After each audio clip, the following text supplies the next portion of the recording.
Hai teman bicara, video ini topik mau membahas tentang tips gacor Gojek. Cara menjadi akun prioritas. Menurut pengalaman saya, cara sebenarnya simple, yaitu banyakin penyelesaian orderan per harinya. Nggak ribet kan? Tapi untuk mencapai dan secara garis besar, bisa dikategorikan menjadi dua hal besar, yaitu pertama, yaitu asal yakin, yang kedua, pakai strategi. Namun setiap cara mempunyai kelebihan dan kekurangan masing-masing ya guys. Sebelum membahas kelebihan dan kekurangan cara tersebut, kita harus sadar bahwa sistem Gojek menerapkan sistem prioritas ya guys. Dan ciri akun prioritas itu bisa digarisbawahi secara garis besar, yaitu antara lain: satu, akun akan menjadi terfokus pada satu layanan. Yang kedua, jumlah trip penyelesaiannya pasti banyak per harinya. Yang ketiga, stabil pendapatannya. Cara pertama, asal yakin.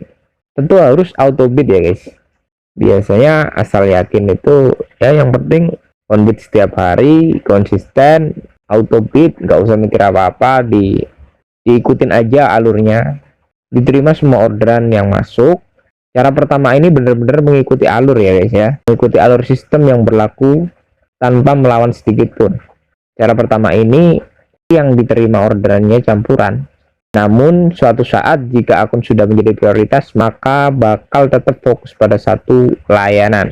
Kelebihan cara pertama ini yaitu terletak pada performa yang bagus, jarang di bawah 100%, kecuali pas lagi ada cancelan dari customer, alasannya permintaan driver.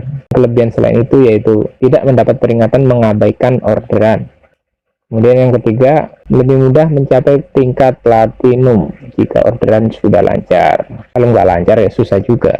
Biasanya berpotensi delay juga gitu. Kemudian kekurangan cara pertama ini yaitu seringkali delay akibat berbagai hal seperti akibat cancelan dan orderan campuran. Jika orderan yang masuk pada akun kita sudah campuran, maka kemungkinan besar akan terjadi delay panjang. Hal tersebut dikarenakan sistem sedang bingung membaca orderan yang seperti apa yang diinginkan oleh akun kita gitu. Dan selain itu kekurangannya, kita harus mengikuti alur guys. Entah akun akan menjadi prioritas GoFood, GoSend, GoRed, kita tidak bisa memilih, kita hanya menjalankan apa yang diberikan oleh sistem. Jika ada perpindahan dari GoRed ke GoFood, kita ngikut. Jika ada perpindahan dari GoFood ke GoSend, kita ngikut, seperti itu. Jadi cara pertama ini kita harus benar-benar manut. Biasanya tidak begitu stabil guys cara ini. Kenapa? Karena mengikuti alur yang ada, sehingga saat proses terapi akun terkadang bisa ramai dapat orderan banyak, tetapi terkadang tiba-tiba sepi, cuma dapat 1 hingga 4 orderan per harinya. Pernah ngalami? Ya seperti itu.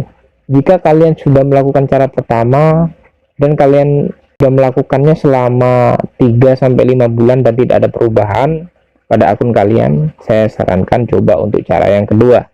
Cara yang kedua yaitu pakai strategi.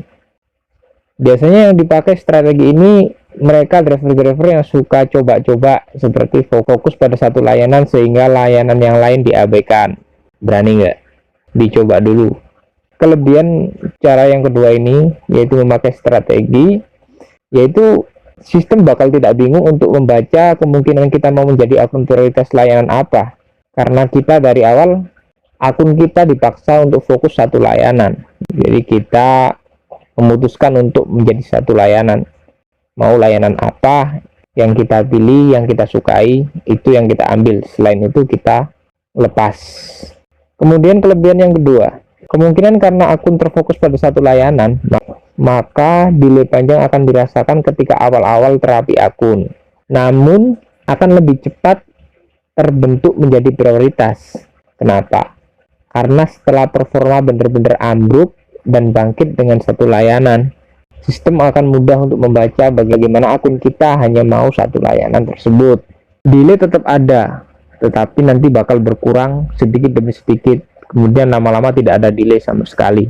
Ingat seperti yang sudah saya jelaskan sebelumnya bahwa ciri akun prioritas yaitu terfokus pada satu layanan, stabil, penyelesaian orderan banyak. Kita bisa membentuk pola terfokus pada satu layanan dan stabil sejak dari awal terapi akun. Tentu dengan hanya memilih satu layanan dan mengabaikan semua layanan yang tidak kita inginkan.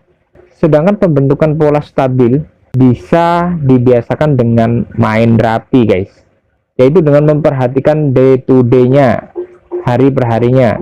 Maka dengan penyelesaian harian kita akan terbiasa stabil, jadi tidak terkadang banyak dan terkadang hanya cuma 1-3-4 orderan per harinya. Namun tentu ada kekurangan dari cara yang kedua ini, yaitu cara dengan strategi ini.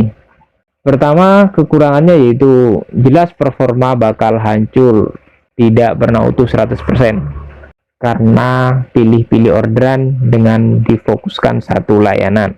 Kekurangan yang kedua yaitu saat terapi akun akan susah mencapai target platinum karena masalah performa. Ini bagi teman-teman yang biasanya mementingkan banget tingkat platinum, tingkatan-tingkatan tersebut biasanya bakal susah untuk mencapai karena performa seringkali ambruk.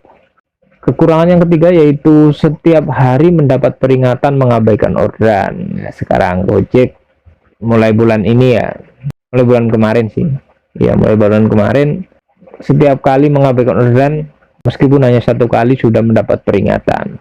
Kedua cara di atas sebenarnya pada akhirnya sama-sama menjadi prioritas meski jalannya berbeda. Paham ya guys?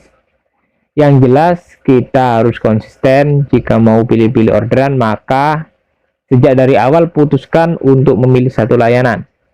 Jangan mengabaikan orderan, cancel orderan cuma karena masalah rating customer jelek atau karena di chatting dengan banyak request yang dianggap rewel kemudian di cancel.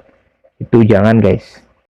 Jangan juga kalian pilih orderan karena jarak, wah jauh, cancel aja lah, nyari yang deket-deket kayak gitu. Jangan. Jika mau pilih-pilih orderan, maka sejak dari awal putuskan untuk memilih satu layanan. Ingat satu itu ya. Anggap aja jarak jauh, customer rewel, rating customer jelek, dan lain sebagainya. Itu anggap aja semua itu sebagai resiko. Oke, saya ulangi lagi. Yang saya bilang yaitu pilih-pilih orderan berdasarkan jenis layanan yang sudah ditentukan sejak awal, bukan karena hal-hal yang lain, bukan karena alasan-alasan yang lain. Begitu juga dengan cara yang pertama. Jika sudah diputuskan dengan menggunakan cara pertama dengan autobid, maka jangan sekali-sekali mengabaikan orderan satupun, apapun alasannya. Namun cara yang pertama ini berpotensi menjadi prioritas akan agak lama guys. Bahkan bisa sampai 1 tahun akunnya gagu tanpa alasan. Itu ada cerita nyatanya di jalan gitu ya. Karena sistem bingung layanan prioritas apa yang sebenarnya cocok untuk akun Anda, sehingga terjadilah delay panjang. Jika dari kalian ada yang baru proses terapi bingung mau pakai cara yang mana, coba dulu aja pakai cara yang satu. Kalau cari aman pakai cara yang pertama terlebih dahulu. Namun jika sampai berbulan-bulan tidak ada perubahan, saya sarankan coba pakai cara yang kedua. Pengalaman saya, cara pakai yang kedua ini memang kita setiap harinya mendapat peringatan mengabaikan orderan. Namun sejak 2 minggu sampai 1 bulan sudah terasa enteng, sudah terasa lebih mudah mendapat orderan. Apalagi kalian bisa konsisten bertahan sampai berbulan-bulan atau sampai 1 tahun. Jika bisa dilakukan hal itu, maka sistem akun kita bisa menjadi prioritas. Oke, seperti itu aja dari saya. Semoga bermanfaat dan membantu kalian. Semoga kalian menjadi akun prioritas konsisten, rezekinya lancar, orderannya lancar, barokah, sehat selalu.